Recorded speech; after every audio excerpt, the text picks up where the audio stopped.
Okay, so let's begin. Uh, yeah, so we were discussing this monotone lower bound for the clique function last time. So basically, just to recap the problem. So the clique function is basically a function which takes a graph as an input and outputs 1. It takes a graph G, and so clique, it is defined for a parameter k. So clique Kn takes a graph G as an input and outputs 1 if the graph has a clique of size k. So clique is a complete graph. Okay, and we want to show that there is no monotone circuit, that is, there is no circuit consisting of only AND and OR gates which accepts the clique function, and or we will show that any monotone circuit which accepts the clique function must have exponential size. So there is no polynomial sized monotone circuit for clique. So what we argued, so what we showed last time is the following result, that or the following notations and results. So this is the clique indicator. So for a set S in a graph G, it outputs 1, the function outputs 1 if S is a clique in G and 0 otherwise. An approximator is basically, so we are trying to approximate a gate, so it can either be 0 or 1, or it is disjunction, it's an OR of at most M clique indicators. Okay, so we will show that, and basically our goal is to show that any gate can be approximated by a approximator. Okay, whether it's an AND gate or OR gate, that is what we showed.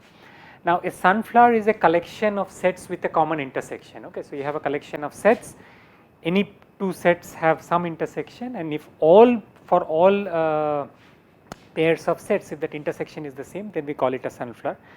We showed the sunflower lemma that if we have a collection of sets where each set has size bounded by some L, and the collection has at least so many sets, then that collection has a sunflower, okay, with p petals. Now the plucking operation is basically, if you have a sunflower, if you show that some set has a sunflower, then you take a sunflower and you replace it with the center of the sunflower. So the center is basically the common intersection. So we we saw all of this last time.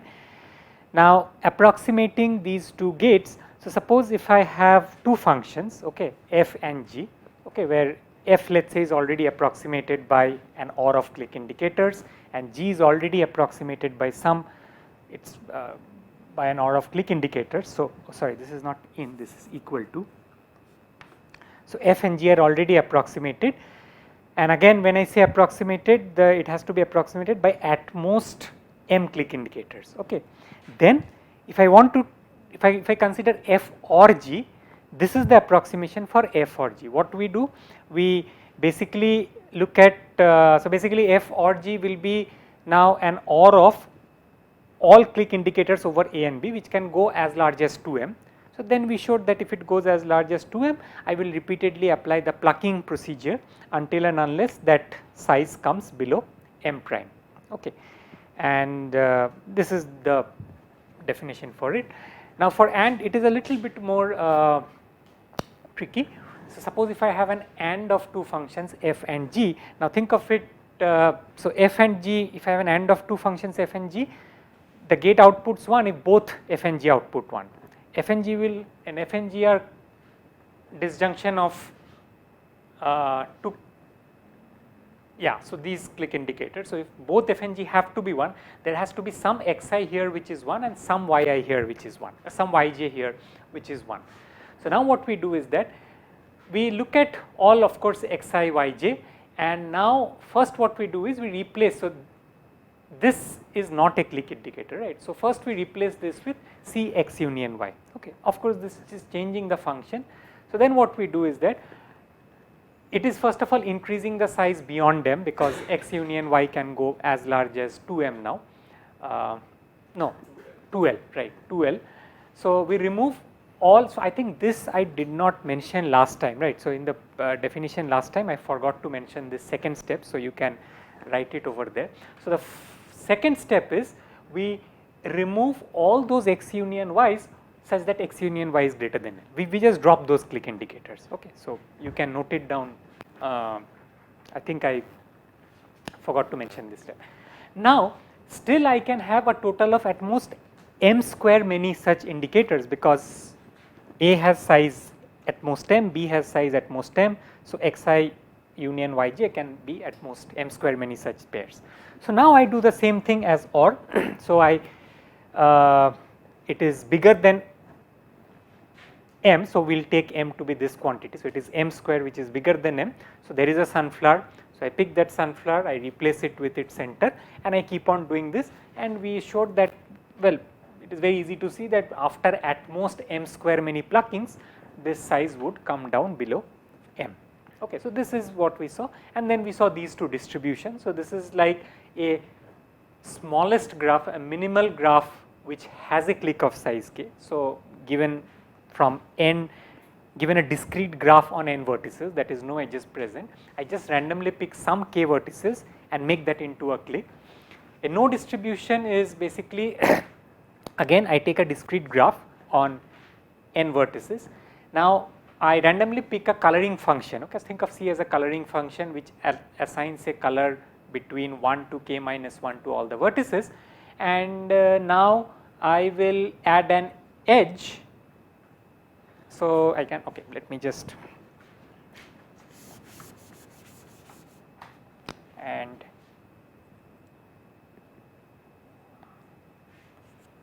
add edge u comma v, let us say in G, if and only if they are colored differently. Okay, and it is very easy to see that this graph will not have a clique, because you will never find a set of k vertices which are colored differently, because you only have k minus 1 colors. Okay, so this is what we have seen so far, right. So now how do we proceed? So like as I said, the idea of the proof is we will show the following. So we will show that if a circuit, if a monotone circuit computes, well, if an, we'll show that if a approximator computes clique, then it must have some large size. Okay, it must have size bigger than some quantity. And on the other direction, we'll show that each gate can be computed by a, well, each gate can be approximated well. Okay, so there is a only a small number of inputs on which that approximation will fail, and then we will show how to combine these two to get the lower bound. Okay, so let me begin. Okay, I will write it here, right. Okay.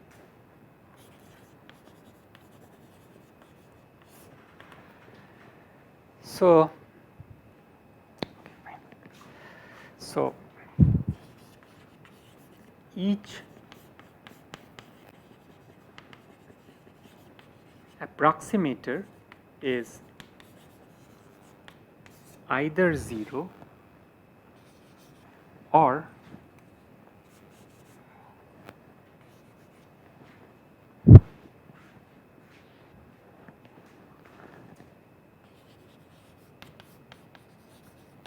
outputs 1 on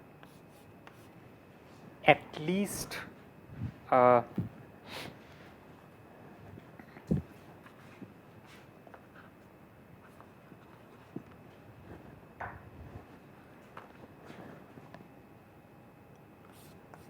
one minus L choose 2 by k minus 1 times k minus 1 to the power of n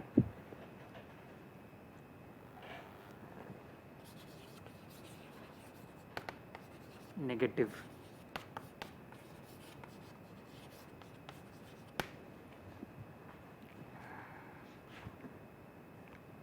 test graphs. So this is kind of showing the first part that I said, right, that each approximator doesn't do too well. So basically if it is a negative test graph, then the approximator should output what? 0, right. But what we are showing is that, well, if it is outputting, I mean, it either outputs 0, which is okay, or it is outputting 1 on this many negative test graph. Okay, so it is output, so the approximator is either 0, or if it is a negative test graph, then it is outputting 1 on a very large number of them, which should not be the case. So how do we prove that? So,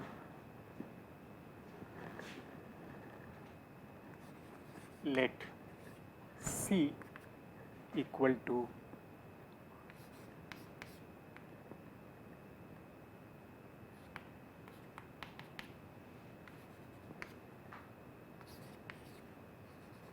be an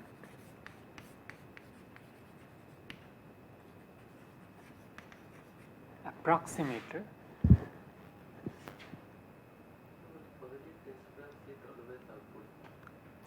huh?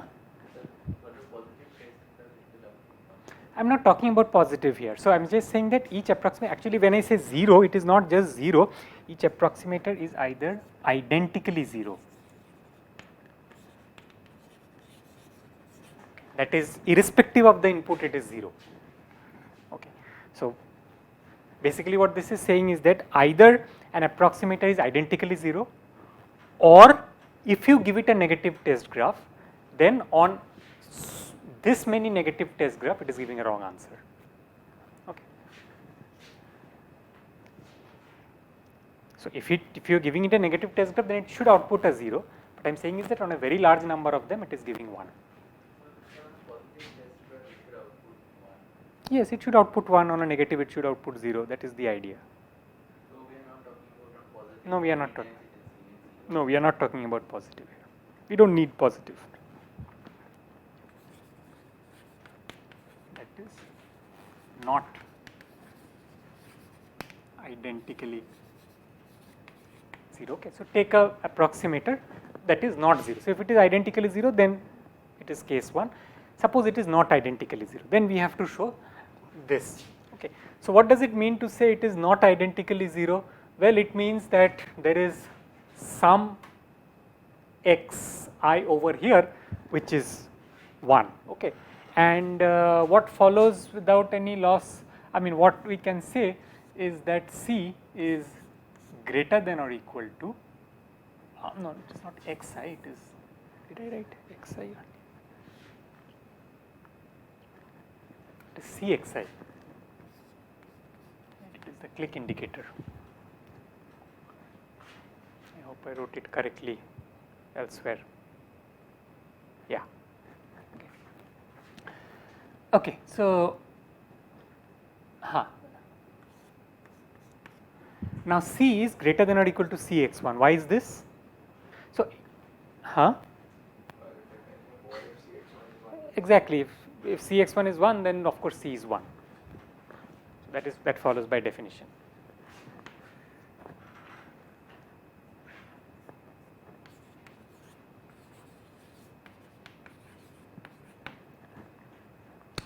So let size of x1 be some L prime. Okay. Now we will argue for when will this approximator output 1. Okay. So, okay. So for a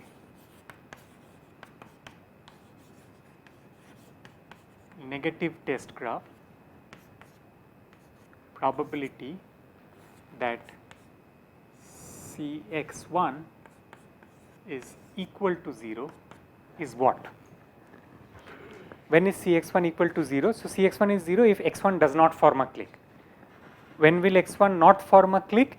If let us say there are two vertices in x1 which are colored the same. When will two vertices be colored the same? So, I mean, what is the probability that two vertices will be colored the same? The probability that two vertices will be colored the same is, well, upper bounded by. So, if I fix two vertices and they are, what is the probability that they are colored the same? It is 1 over k minus 1, because one vertex can be colored anything, but now this other vertex must have this fixed color of the first vertex. And now the ways I can choose two vertices is L prime choose 2, right. So it is L prime choose 2 times 1 over k minus 1. Now L prime is less than L, so this is L choose 2 by k minus 1, right? And yeah, I think we don't need much more here. So probability that Cx1 is equal to 1 is greater than or equal to 1 minus L choose 2 by k minus 1, and probability that, now this is the probability that for a negative test graph it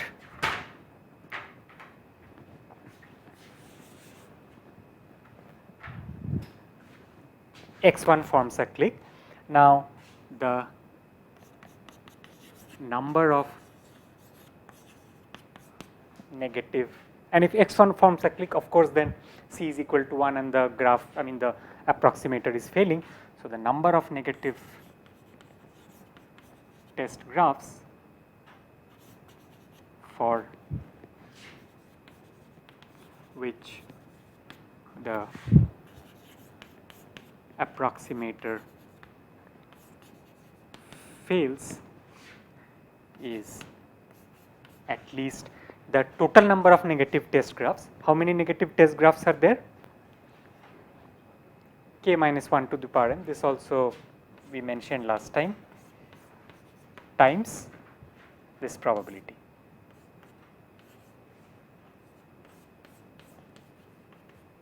Okay, that completes the proof. Okay.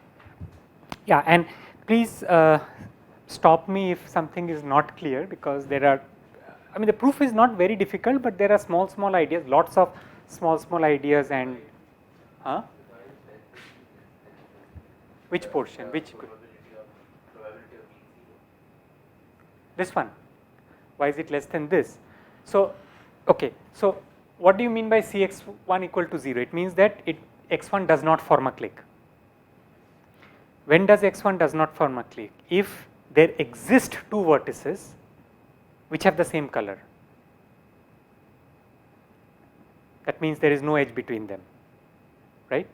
What is the probability that there exist two vertices which have the same color? First of all, there exist two vertices, so there are L prime choose L prime many vertices in x1.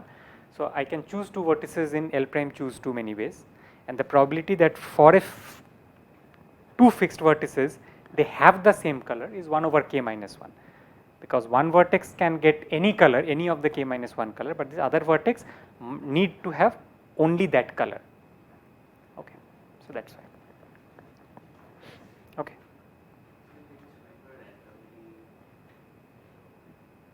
Hmm?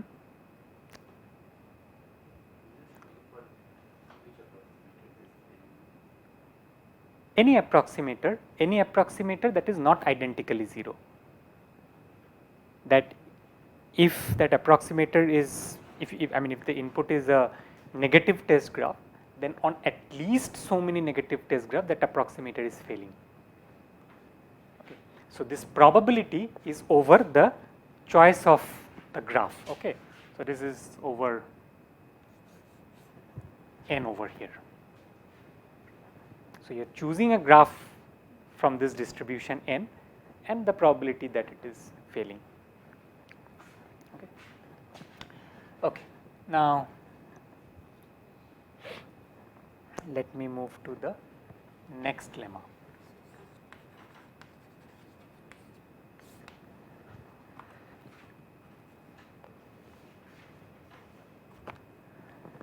So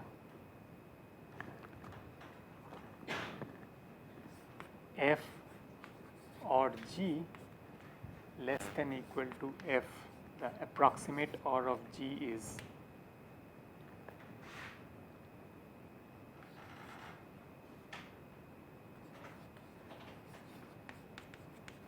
always true, but f and g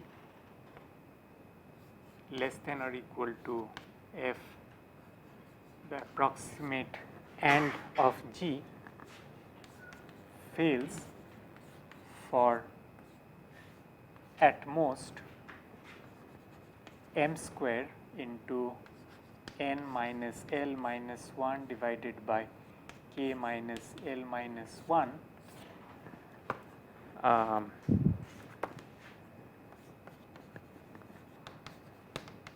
positive test graphs. Okay. So what we are saying is that if you look at this inequality, this is always true, but this other inequality will fail for a small number of graphs, okay, for some bounded number of positive test graphs.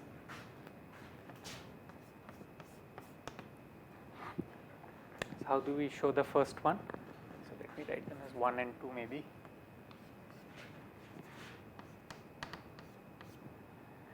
So look at the definition of OR. Okay. So how do we do OR? So basically, if I consider all the sets in A and B, then I get exactly F or G. But how do I get F approximate OR of G? By applying the plucking procedure. What do I do in the plucking procedure? I take a sunflower. Okay, so basically, since this size is bigger than M, there exists a sunflower. So I take a sunflower and I replace all the petals of that sunflower with the center. Okay. So what happens when I do that? What happens when I replace the petals with the center? What happens to the value of these two functions? So when would this fail? This would fail if F approximate OR of G is greater than F OR of G, right? So basically, this is 1, but this is 0, which means that in the approximate OR, I have a clique. One of these Zi's have a clique, but none of these two guys had a clique. Correct? Oh yeah. This is strictly greater than this. So this is 1, but this is 0. Correct. Yeah. So this Zi's do not have a clique, but there was a clique somewhere over here, right? Now, is that possible? Why not?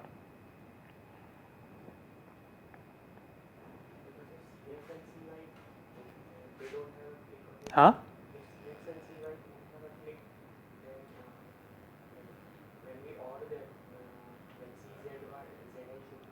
Why? Because the center of the sunflower is a subset of the petals, right? So each of these XYs are petals, and now if I apply the plucking procedure, I am replacing a collection of petals with their center. Now, if the petals had a clique, the center must have a clique, it's a subset. Okay. So the plucking procedure cannot destroy a clique. Okay, it can potentially increase a clique, but it cannot destroy a clique. Okay. So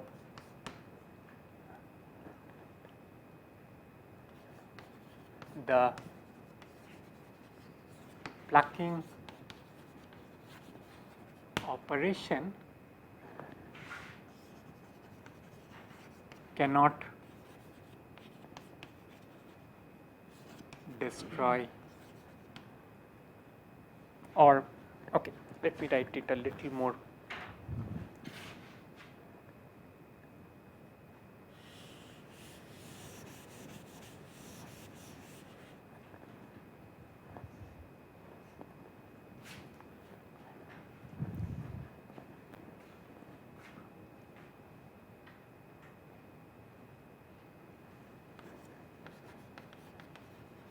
So after a plucking operation, a clique in a petal implies clique in the center. Right. So therefore, cliques are not destroyed. And that is the only thing that we do for. Now let's move to the AND. So now what do we do for the AND? So first of all, we replace Cx and Cy with Cx union y. Okay, does this so once again, when will this fail? So this will fail if f approximate and of g is greater than f and of g, that is sorry, is less than f and of g. So yeah, so this is 0, but this is 1, right. So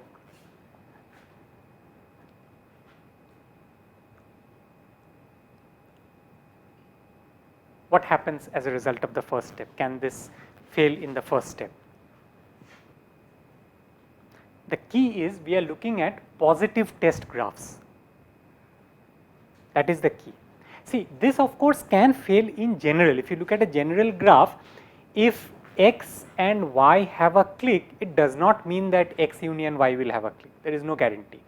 But what about a positive test graph? What is a positive test graph? It is a graph which has only one clique of size k, right. So if there is a clique, if you take a set x from that graph which has a clique, and if you take a set y from that graph which has a clique, what does this say about x and y?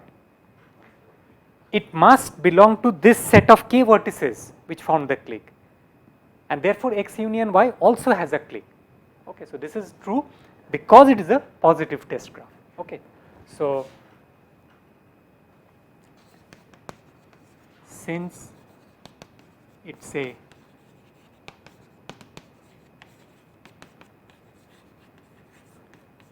positive test graph, therefore if x and y have a clique, then x union y, or x and y, if x and y is a clique, not have a clique, have is not the correct word, if x union y, if x and y are cliques, then x union y is also a clique.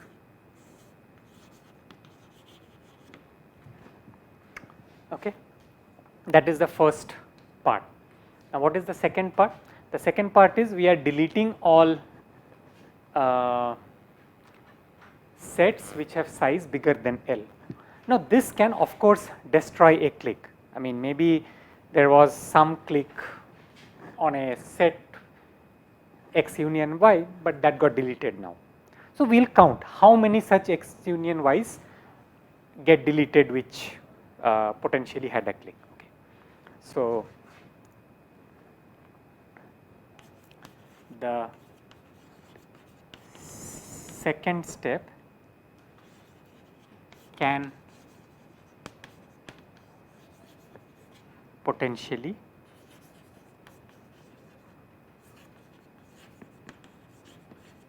destroy a clique. So what do we need to count? That, well,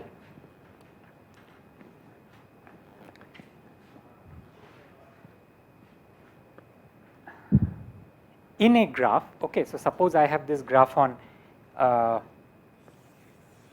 n vertices, and I have this set of size, let's say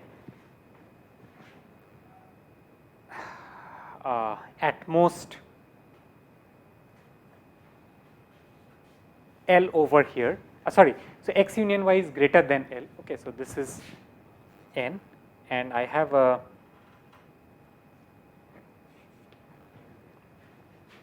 this x union y which is bigger than L, and I am throwing this out. How many positive test graphs are getting destroyed as a result of throwing this out? So when will a positive test graph get destroyed as a result of throwing this out? When this formed a clique. Okay, so essentially I have to count that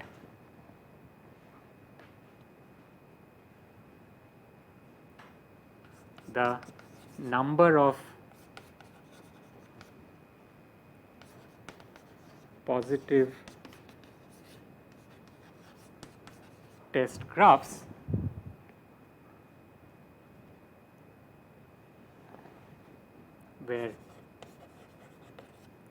X union Y was a clique. Okay. Now, how do I choose a positive test graph? A positive test graph is chosen by choosing some k vertices. Okay. So, this would have been a clique. So, when would this have been a clique? On what kind of a choice for the positive test graph would this have been a clique? If X union Y is contained in the set that is picked, right. So, if the k vertices that I am picking contains this, right.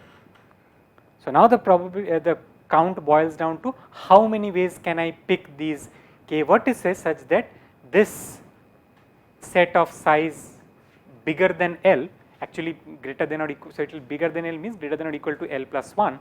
So, I can maybe write here as L plus 1 here, this is here. How many ways can I pick this k vertices such that it contains these L plus 1 vertices, right. And what is that count? What will that be?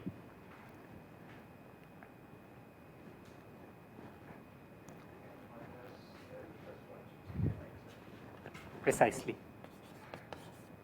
N minus L plus 1, choose k minus L minus 1, right, because it is L plus 1 here, yeah. Right. So, these L plus 1 vertices are anywhere there is no way in which you can tinker with them. Now, the remaining k minus L minus 1 vertices, how many ways are there of choosing them among the remaining vertices in this larger set? Okay. Why should the k vertices be? In the donor shape, like within the outside of L plus 1 but inside of that. So why are we taking the k vertices? No, because I want to count when will this set, so this is my X union Y, when was this a clique? So, this was a clique if this choice that I made for the k vertices was a superset of X union Y, okay, when it contained this, because the rest of the graph is empty, it does not have any edges. So, the only way in which X union Y could have been a clique if these k vertices were a superset of X union Y.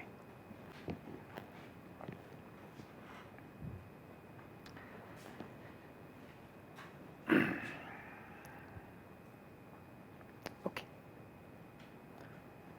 Okay. So, I will keep this part, I will not erase this for now. Let me erase the proof of lemma 1.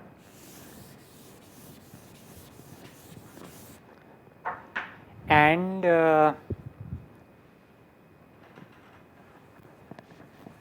how many times does this happen, or how many such X union Ys could have been removed? So, the total number of such X union Y is bounded by m square. So, I mean trivially let us take it as m square, I mean worst case everything was greater than L, that could happen. So, anyway, so the number of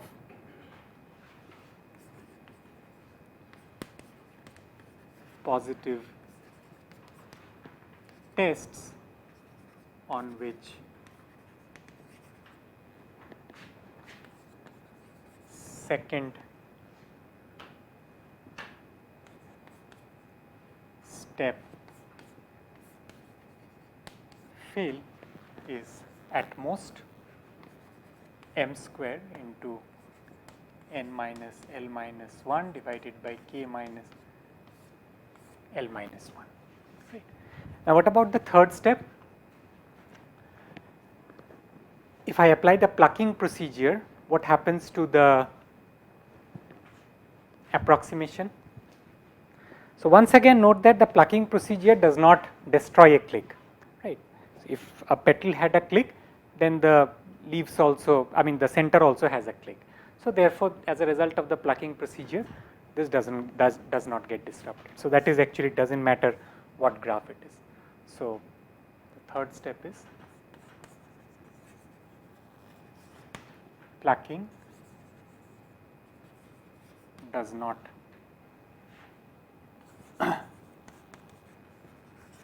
destroy a clique. Okay. So therefore, the lemma follows.